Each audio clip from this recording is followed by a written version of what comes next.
네, 반갑습니다. 2월 18일 화요일 아침 시간입니다. 자, 오늘이 우수입니다. 눈이 녹아서 비가 되는 날. 뭐 보통은 오늘 같은 날은 이제 비가 온다 뭐 이런 얘기를 하기도 하는데 그냥 날씨가 풀린다. 네, 추운 날씨가 없다. 우수 경칩에는 대동강 물도 이제 녹는다. 뭐 이렇게 얼음이 녹는다. 뭐 이렇게 이야기를 하기도 하죠. 그만큼 이제 날씨가 좋아진다는 얘기인데 이제 진짜 봄이 오는 것 같은 느낌적인 느낌이 좀 있죠. 이제 그렇게 많이 춥진 않아요. 이제 곧 있으면 이제 꽃도 피고 네, 즐거운 시절이 시작되지 않겠습니까? 국내 증시도 이제 꽃 피는 시절이 좀 다가오는 것 같아요. 2600포인트 넘어서면서 물론 저항에 대한 부담감은 좀 가지고 있습니다만 그냥 돌파를 할 것인지 아니면 살짝 눌러줄 것인지 그런 부분만 조금 체크해보면 될 것 같아 보이죠? 자, 미국장이 휴장을 했기 때문에 일단 국내 증시 네, 시장 상황들만 먼저 살펴보도록 하겠습니다. 자, 가장 먼저 보셔야 되는 것은 이제 사업보고서. 요거 중요합니다. 왜냐면 이제 다음 달까지 사업보고서를 제출해가지고 이제 감사를 받고 그 다음에 상장 유지인지 폐지인지 이런 것들 피바람이 또 불기 시작합니다. 그래서 항상 요맘때쯤 되면은 그냥 뭐 조금 부실했었던 종목들이거나 조금 이상한 종목들 있죠. 그런 것들이 상장 폐지되는 경우도 굉장히 많습니다. 뭐 감사보고서 지연, 감사보고서 거절 뭐 이렇게 나오면은 아주 골치 아프죠. 자, 그런 부분들을 좀 잘 생각하셔야 됩니다. 재무사항 중에는 요약, 연결 재무정보 이거 보셔야 되죠. 네, 연결 재무정보 상태를 먼저 보시는 게 좋습니다. 그 다음에 재무제표 재작성을 한 이유는 뭐냐, 대손 충당금 설정 현황에 대해서 보자. 재고 자산 현황, 수주 계약 현황 이런 것들을 들여다본다 라고 되어 있습니다.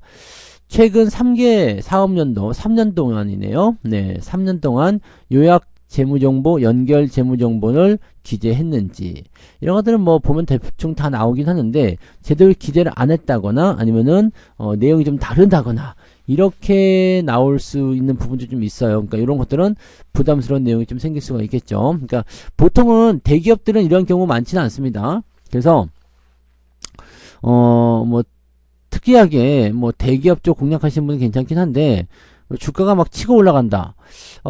근데 기업이 조금 애매해. 뭐 적자가 좀 계속 나온다든지 아니면은 왜 올라가는지 잘 모르겠는데 막 이런 것도 있죠. 그런 것들은 그냥 털어먹고 그 다음에 이 보고서 제출을 안 하는 그런 기업의 사례도 조금 있다는 것을 참고하셔야 됩니다. 회계 감사인과 관련해서는 회계 감사 의견 및 핵심 감사 사항 등을 중점적으로 들여다보는 거고요. 감사 보수 및 시간, 내부 감사기구, 감사인과 논의 내용, 전 당기 재무제표 불일치 관련 사항, 회계감사인의 변경 등 공시 여부를 살핀다. 회계감사인과 관련된 부분에서도 약간씩 변화가 생기는 경우들이 있습니다. 그래서 이런 것들도 참고하셔야 되는 거고요. 그 다음에 자기주식 보유 현황 및 처리계획 뭐 등등등에 대한 것들도 살필 것이다. 자, 부실 기재가 심각하거나 반복되는 회사는 공시서류 심사를 강화할 것이라고 얘기를 하고 있습니다. 지금 이게 이 3월 달에 감사보고서 제출을 하고 그 다음에 결과물이 나오긴 하는데 보통은 감사보고서 제출을 하게 되면 그냥 거의 그걸 끝나는 경우가 있거든요. 근데 감사보고서를 제출하는지 안 하는지 이거를 잘 따지지 못하시는 분들 많이 계시죠. 그래서 재무제표상에서 일단은 실적이 잘 나온다. 그러면 대부분 문제 없습니다. 그리고 지연이 좀 된다라고 하는데 이제 감사를 의뢰한 곳에서 문제가 되는 경우도 있어요. 회사가 문제가 아니라 감사의 어떤 결과 도출이 좀 늦게 나오는 경우도 좀 있거든요. 그러니까 그런 경우들도 한 번씩 체크해 보셔야 돼요. 그래서 감사보고서 제출했다. 근데 그렇게 되면 이제 통과가 되는 거거든요. 그럼 주가가 빵 치고 올라가는 경우가 생기게 되는 거죠. 그러니까 그런 상황들도 보셔야 됩니다. 그래서 만약에 멀쩡한 기업인데 뭐 외부 변수나 외부 이유를 통해 가지고 주가가 떨어졌다. 자, 감사보고서 지연이 일어났다든지 뭐 등등등 통해서 주가 떨어졌어. 그렇게 되면 그거는 주술 필요가 있어요. 왜냐면 감사보고서 제출 완료 그러면 주가가 다시 회복되거나 아니면 더 크게 상승하는 경우도 있거든요. 그래서 그런 부분들도 한 번씩 체크하시기 바랍니다. 뭐 지금 맨날 들여다보는 상황이어서 뭐 중점 검사 사항을 사전 예고했다라고 하는데 뭐 그냥 옛날에 그래서 있었던 그런 내용입니다. 그래서 뭐 특이사항은 없을 것 같아 보이는 내용이네요. 네. 그래서 사업보고서 제출과 관련해서 조심해야 되는 시기가 왔다. 그 정도 체크하시면 될 것 같아 보이죠? 자, 요거 굉장히 중요한 뉴스인데 이거 한번 보자고요. 콧대 높은 미국의 M7 매그니피센트 7을 밟고 올라선 중국 테크 항생테크가 나스닥에 5배나 올라갔다. 이거는 아마도 저기 중국의 경기 부양 이야기 나오고 주가가 크게 올라가고 이런 모습에다가 딥시크 관련한 부분들이 또 나타날 수 있을 것 같죠. 딥시크 같은 경우는 자체적으로 서비스를 중단했어요. 지금 왜 그랬느냐, 개인정보 이용에 대한 부분들이 너무 뭐 과도하다 그런 것들, 그래서 미비점을 인정하고 서비스를 중단하겠다 뭐 이렇게 얘기가 나왔었거든요. 그런 부분들이 있다는 것 정도까지는 일단 체크하시면 될 것 같고요. 항생테크가 나스닥 4% 오르는 동안에 23.6% 올랐다. 그러니까 5배라고 하니까 어마어마해 보이는데 실질적으로 그렇지 않아 보이네요. 이 개별주의 주가 상승이 굉장히 강하게 일어날 수밖에 없는 부분이 있죠. 코스닥 쪽에 뭐 갑자기 뭐 주가가 뭐 100%, 200%씩 올라가는 것들이 있다. 그럴 수 있죠. 그러니까 미국 같은 경우는 이 빅테크 기업들이 갑자기 이렇게 올라갈 일은 없죠. 네, 갑자기 뭐 지금 현재 시점에서 보세요. 엔비디아가 현재 가격대보다 한 2배 더 올라간다. 테슬라가 2배 더 올라간다. 이렇게 쉽게 나타나기 어렵습니다. 그래서 이거 비교 자체가 지금 좀 잘못된 것 같은데, 주가가 아래쪽에 처박혀 있었던 항생테크 이런 부분들이 치고 올라가는데 20% 정도면은 그렇게 높은 수치는 아닌 것 같아요. 왜냐면 딥시크에다가 막 이런 것들이 몰아쳤잖아. 경기 부양에다가. 그런 정도면은 생각보다는 좀 덜 오른 것 같아 보이긴 합니다. 그래도 오르긴 많이 올랐죠. 네, 알리바바가 50% 올랐고요. 샤오미가 32%, BYD가 28%, 텐센트가 18% 이 정도 올라가면서 강세를 나타냈다. 뭐 화웨이 같은 경우도 14%대 상승이 좀 있었다라고 되어 있는 거죠.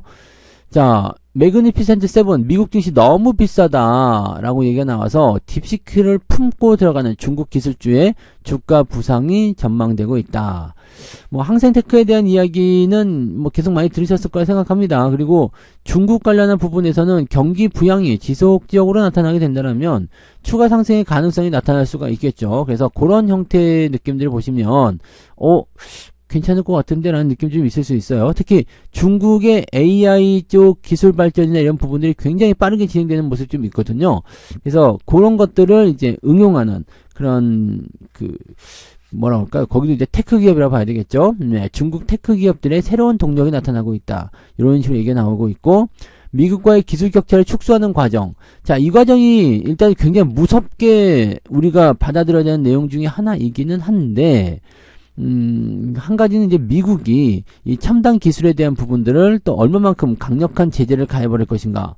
예전에 그 중흥통신 같은 거 보셨잖아요. 통신 종목들 미국이 맘먹고 들어가면은 기업 날려버리는 거 한순간이잖아요. 그러니까 그런 부분들이 나타날 수가 있어요. 그래서 약간 지금은 이제 뭐 중국의 기업들이 더 많이 올라가거나 또는 한국의 빅테크도 더 많이 올라가고 있어요. 네.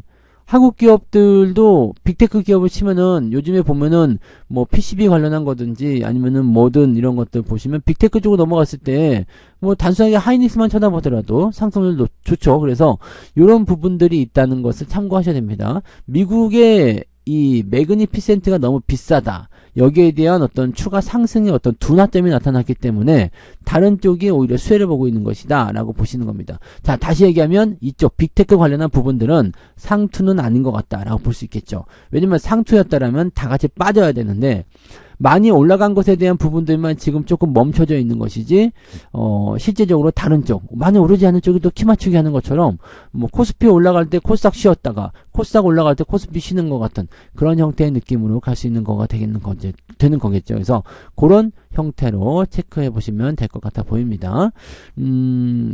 이게 쉽게는 따라오지 못할 거예요. 그 첨단 기술에 대한 부분들이 있기 때문에, 쉽게 따라오지는 못할 것 같긴 한데, 그렇다고 하더라도 미국 기업들에 대한 어떤 주가 상승에 약간 딜레이 되는 부분들, 그 다음에 밑에서 치고 올라가는 부분들, 이런 것들을 눈여겨봐야 됩니다. 그래서 중국에 대한 부분들, 뭐 부정적인 인식 가지신 분들 많이 계시겠지만 주가가 올라가는 부분에 대해서는 일단 조금 체크를 해볼 필요는 있을 것 같아 보여요. 그 정도 체크하시고요. 자, 그 다음에 배당 기준일, 배당에 대해서 관심 많으시죠? 괴리율이 큰 우선주를 한번 뽑아보자. 이 우선주하고 보통주하고 괴리율이 큰 종목군들은 보통 괴리율을 좁히기 위해서 보통주가 떨어지든지 아니면 우선주가 올라가든지 둘 중에 하나거든요. 근데 보통은 우선주가 올라가죠. 네, 그런 경우가 있고 배당도 많이 주니까 그렇게 되면은 나쁘지 않아요. 자, 지금 보면은 이제 배당락에서는 주가 변동성이 좀 나타날 수 있어요. 배당락에 그 주가 변동성이 나타날 수 있고 주가 변동성에 대한 부분들이 또 뭐 그대로 녹아들긴 하겠습니다만 지금은 배당락 신경 쓰는 사람들 별로 없죠. 배당이 중요한 거니까. 배당이 중요한 거니까. 네. 자, GS 볼게요. GS가 주당 2,700원을 배당하기로 결정했다. 와, 고배당주가 되네요. 시가 배당률이 7%. GS 우선주도 덩달아 관심을 받게 된다. 보통 이제 7%하고 7.5% 이렇게 되는 거니까, 네, 관심을 받게 된다가 되는 거죠. 자, 그 다음에 GS 보통주, 뭐, 우선주, 뭐, 이런 식으로 해서 수익률에 대한 부분들이 크게 증가하는 모습인데, 현대차 같은 경우와 현대차 EUB, 이런 부분들. 현대차는 4% 하락했지만, 현대차 EUB는 1% 올라왔다라고 되어 있습니다. 근데 재밌는 건 뭐냐면, 현대차가 4% 떨어지면서, 이제 배당 수익률의 차이가 얼마 나지 않아요. 지금 현재 가격으로 봤을 때. 예전 같은 때는 막 현대차 주가가 엄청 뛰었고 현대차 EUB는 밑바닥에 처박혀 있어가지고 네, 이 괴리율이 상당히 했었잖아요. 그래서 현대차는 배당률이 주가가 올라가 있어가지고 그때 4%가 채 안 됐었는데 4.5% 그 정도 나왔었는데 현대차 EUB는 막 10% 나왔었죠. 그래서 우리가 현대차 EUB를 많이 샀었잖아요. 같은 내용입니다. 네. 그러니까 이런 식으로 괴리율이 크게 벌어지게 되면 우선주가 먼저 치고 올라갈 수가 있다는 얘기죠. 그런 형태의 느낌들이 나타날 수 있다는 것을 참고하셔야 됩니다. 대부분의 이제 우선주가 있는 기업들은 그런 식으로 나올 수 있다라고 보시면 되는데 문제는 뭐냐면 우선주 같은 경우는 여기 써있네요. 절대적인 배당 수익률이 낮으면 우선주의 투자 매력도 없고 또 한 가지는 우선주는 시가총액 규모가 작아서 주가가 급등할 수도 있다. 현대차 EUB는 시가총액이 제법 있어가지고 그런 걱정은 없겠습니다만 네, 이런 것들은 좀 조심해야 되죠. 특히 우선주 가격만 보고 들어가시는 분들은 시가총액이 뭐 100억밖에 안 돼. 뭐 이런 것들 만나게 될 수도 있거든요. 아, 이렇게 되면은요. 네, 매우 골치 아픈 상황이 벌어질 수 있다는 것을 꼭 명심하셔야 됩니다. 그래서 우선주 공략도 좋지만 천천히 이런 것들 잘 살펴보고 들어가시기 권장합니다. 자, 그 다음에 또 뭐 있을까요? 네, 쭉쭉 내려볼까요? 뭐 배당금은 이재용이 지금 국내 1위다. 3,400억 받는다. 뭐 이런 정도 있었고 쭉쭉 내려봅시다. 네, 뭐 요즘에 보면 이제 방산주나 이런 쪽에 대한 기대치나 이런 것들이 굉장히 많은 것 같은데, 네, 뉴스적인 상황에서 봤을 때는 뭐 예적금 금리 줄줄이 인하한다. 야, 우리나라 이제 금리가 떨어지게 되면 그 건설주들도 약간 주목을 해봐야 되는 상황이 좀 나타날 수 있어요. 금리가 하락하게 되면은 네, 아무래도 집값이 상승한다거나 그런 부분이 나타날 수도 있죠. 네, 그런 형태도 있고 또 뭐가 있을까요? 네, 뭐 특이한 부분이 없네요. 그 뉴스, 그 해외 뉴스가 없으면은 네, 특이한 부분들은 좀 없는 것 같아요. 그죠? 금감원 그 얘기 나온 거고, 네. 요 슈퍼사이클 얘기 한번 볼까요? 슈퍼사이클. 전력망 수요단, K전력기기, 현대일렉트릭, LS일렉트릭, 효성. 자, 이렇게 얘기를 하고 있는데, 이 실적적인 측면이 굉장히 좀, 네, 많이 증가하긴 했네요. 대박 증가했다, 그죠? 네. 인공지능 데이터센터 구축과 노후 전력시설 교체 등으로 네, HD 현대일렉트릭, LS일렉트릭, 효성중공업 이런 세 곳의 기업이 강세를 보이고 있다. 이제 완전 초호황기, 슈퍼사이클이 지속될 것이다. 지금 계속 올라가는 게 근데 약간은 조금 네, 부담스럽기는 한데 일단은 네, 상승 포인트가 좀 진행되네요. 그죠? 자, 근데 이거 HD 현대일렉트릭 같은 경우는 약간 주가 조정이 좀 있는 것 같긴 합니다. 근데 매출이 어마어마하게 늘어났다. 자, 이렇게 전력 관련주가 올라가는 이유는 지금 현재 북미 사업을 중심으로 뭐 등등등 뭐 초고압 사업 성장세, 뭐 데이터 센터 관련한 얘기도 있고 공장을 새로 짓는다는 얘기도 있고 네. 여기 써있네요. AI 데이터 센터 신축에 따른 네, 필수적인 전력기기 수요가 함께 늘어나고 있다. 이런 것도 있고 미국의 노후 전력 장비 교체 수요 역시 전선업계 호재다. 이런 것도 있고요. 네. 그래서 지금 사실 이제 경기적인 부분들이 좋아지는 상황에서는 새로운 공장 건설이라든지 이런 쪽으로 접근될 수도 있는 거기 때문에 실제로 현재 시점에서는 굉장히 의미 있는 모습이 좀 될 수가 있습니다. 근데 역시 관세 부과 얘기도 나올 수가 있습니다. 네. 한국산 변압기라든지 초고압 변압기에서는 최대 60%의 관세를 부과한 바가 있다. 이 초고압 변압기의 공급 부족 현상을 최근에 생각해 본다라면 과도한 관세가 없을 것이라는 추측도 있기는 있는데 변압기 쪽이 아니라 네, 다른 쪽으로 들어갈 수 있죠. 전선이라든지 뭐 이런 쪽으로도 나올 수 있기 때문에 너무 많이 올라가는 것들은 어떤 이유를 가져다가 네, 얘기가 또 나올 수 있다는 것을 참고는 좀 하실 필요가 있겠습니다. 그런 부분들 있다. 일단 전력기기 관련주들은 너무 많이 오른 부분이 좀 있기 때문에 현재 시점에서 뭐 주가가 뭐 뻥튀기 된다거나 이건 찾기가 좀 어렵죠. 그래서 장기적으로 서서히 네, 관심을 좀 가져보는 그런 부분이 좀 있을 것 같고 예전에도 한번 말씀드렸지만 뭐 계속 올라가는 형태의 모습이 있잖아요. 그러다 보니까 글쎄요. 조금 이제는 매수보다는 매도의 타이밍을 슬슬 보아 가셔야 되는 타이밍이 아니겠는가 이렇게 생각되고 있습니다. 그 정도 참고하시면 좋을 것 같아요. 네, 그런 부분들이고요. 그 외에는 특이사항 없는데 그 다음에 뭐를 보면 좋을까? 이제 방산 같은 경우 봐야 되겠네. 방산. 네, 방산이 아주 뭐 난리가 아닌데요. ETF에서도 질주한 K방산 수익률 상위권 싹쓸이. 다른 것에 주춤하니까 그런 것 같아요. 방산주가 ETF에서도 아주 난리가 났네요. 자, 관세에서 자유로운 관세 무풍지대. 미국에 대한 무기 체계 수출이 없어서 관세 영향이 없다. 미국에다가 수출을 하고 있지 않기 때문에 이거는 어마어마한 부분이다. 그죠? 네.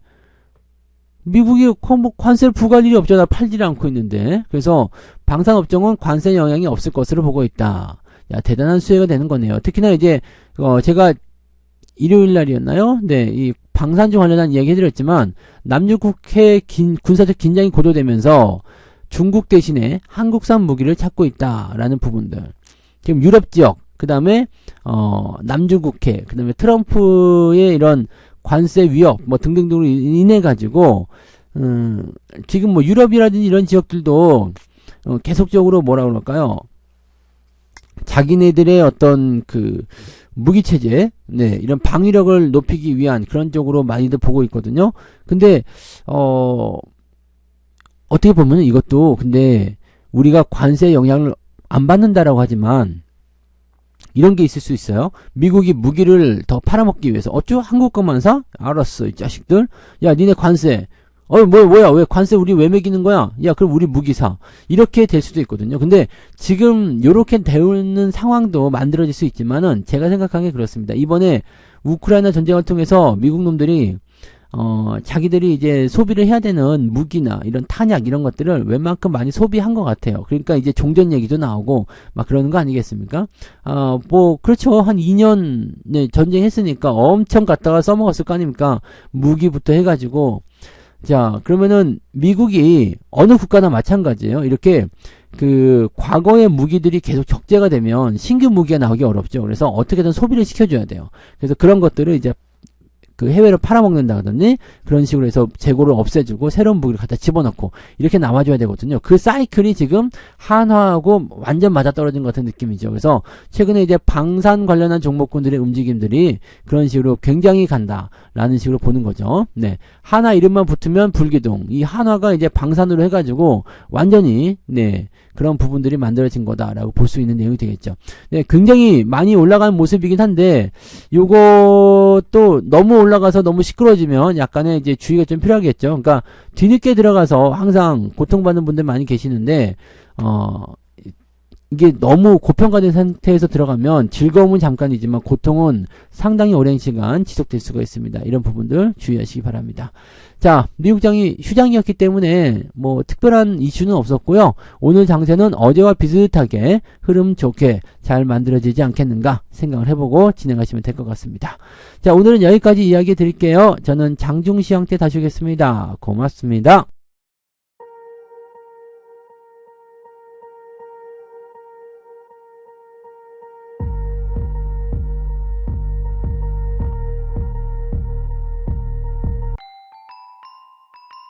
본 방송에서 제공되는 모든 정보는 투자 판단의 참고 자료이며 투자의 최종 책임은 본 방송을 이용하는 본인에게 있습니다.